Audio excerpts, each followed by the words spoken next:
Bandeko balandi malewa technique ezara moi caprice nango tozwaki moi problème yango na kati vidéo na ngai en deux parties. Première partie expliquaki bino o eza siko deuxième partie na continuer sika na sukaki na eloko de base na biso mbika et puis na relation bino pourquoi na recette na ngai ya mbika bacha makayabu naza na besoin ya maki boye ba pona nini naza na besoin ya maki. En attendant, tu as la photo yo sauce na biso.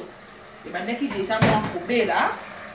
Faut ebela bien longola et toka bien pour longola moi à suite wana ya ngai ya tomate na ko bakisa la photo mai.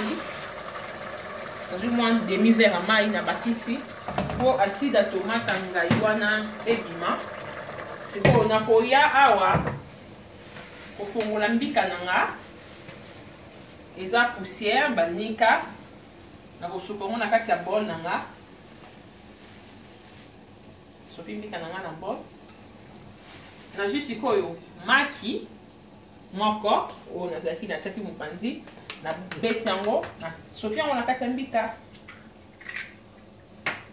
Alors rôle ya maki nanga na mbika eza pona nini eza que comme biso kotoyo tozanga na mo ba difficulté ya ba maboka moyena fina mbika nanga ebimisa huile ezate naza na liboka te ata na chango na blender ekekangama yango nga nazwa na créer recette oyo na panzaka mbika nanga ngam na créer yango na fina yango nazo fina po bimisela nga huile na olakisa bino comment na kofina yango ntina suka ndenge ebimisa huile eza na oka ndenge moko na muntu atuti eza pe ndenge moko na muntu achango na blender atie na mai. Donc c'est presque pareil mais nga na préférer ka boye po ezara moi biloko so ebeli ezara moi na moi goût moko boye ya kitoko.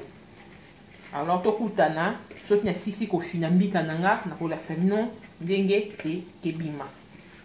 Merci.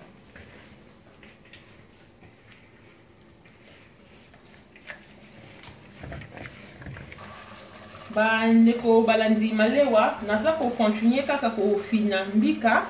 Mais awa comme sauce et bandi déjà kobela na juste ko makayabu na tena kati to kamukie na sauce wana na bidisi makayabu na kataki na sugola kiango na vanisa ko na mai toute la nuit donc 24 heures na chongo suko na kati ya sauce et to kamukie makayabu na sauce.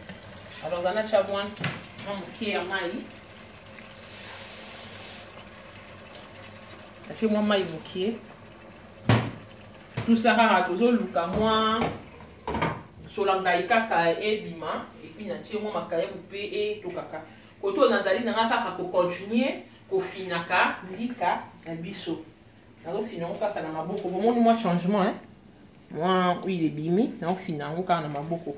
Alors tokutana dans quelques minutes mbika na ina sisa na kofina. Merci.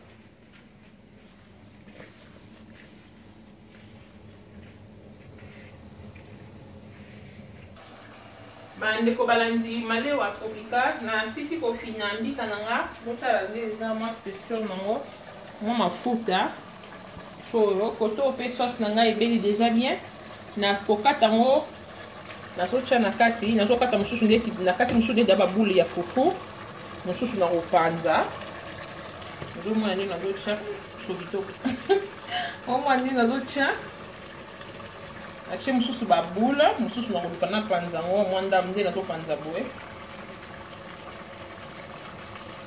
ata ache na nga ba boule et que panza na mais bien penza ti et ça moi ba mbuma ndeki ko ba maki mais ya makasi mingi te oye panza na mo yango yo na baloli na opanza ngo zomo ndi na to panza na cheka mo ba mbuma na panga kite ezala foto na ko chaki ko mai na ndika na sauce nanga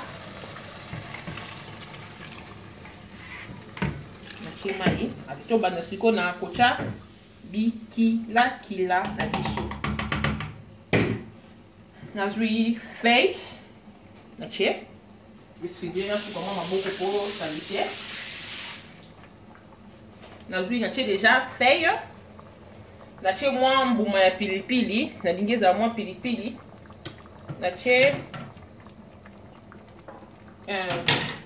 cuillère najua cuillère ya café ya muscade natie cuillère moko ya café ya muscade. Waouh putain, excusez, cuillère moko ya café ya muscade.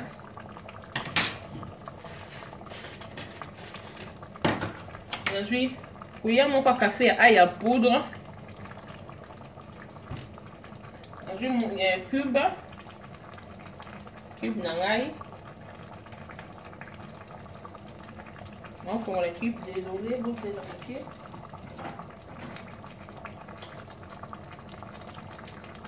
Nango na fongoli. Natie cube nanga.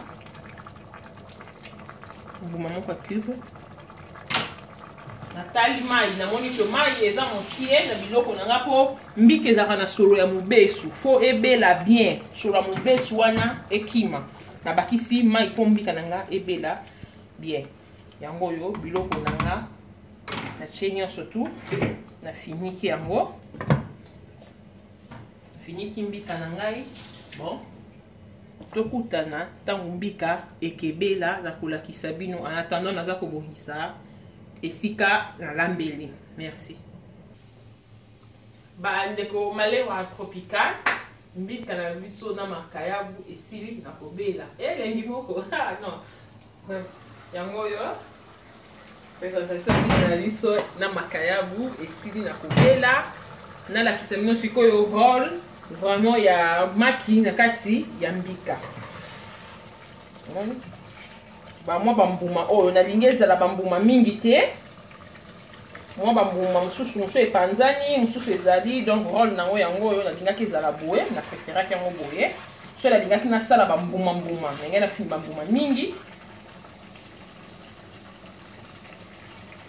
natia mwa makayabo ebele oyo yango nde naoya yango oyo présentation ya biloko na biso yango oyo maki ejoué rôle nene na kati ya biloko oyo esali yango bambuma oyo bozomona etia yango mpe goût na monoko eza kitoko moko laisse tomber. Bon, nalongoni yango koto oyo mpo esika te natia yango mopanzi. Alors tokomi na suka ya video na biso nasengi ya bino merci nde bolandi nga libandeli ti suka nasengi ya bino mpe merci ndenge bosokosabone na chaîne nanga mikolo nyonso esalaka bien. Alors, ce qui vidéo c'est pas si bien noté, bon, ça les gars remarque comme d'habitude, ce qui c'est pas si bien noté, like. Le lot na recette na biso, tout cela qui na mbika, bacha makaya ou na moi maki na kati. Sur plus il y a moi maki. Et ça quand on a kobima na ordinaire, tout ça ko innover pour cuisine congolaise et qui n'aura toujours des bossos. Pour na kolamba mbika na nga nazaki na besoin ya mbika ye moko, nazaki na besoin ya makayabu, nazaki na besoin ya maki, poivron, litungulu, tomate mbuma cube, muscade na aya poussière na feuille na mbuma ya pilipili na huile nde esali mbika na biso. Alors vous remarquez na ba vidéo na plus na chaka mungwa te ko biso awa to liaka mungwa te. Bino kuna soki boliaka na bino mungwa bopi ko tia mungwa na bino mais bo doser moi bien po makaya bezala na mungwa. Ate vani na mai e gardera moi mungwa muke.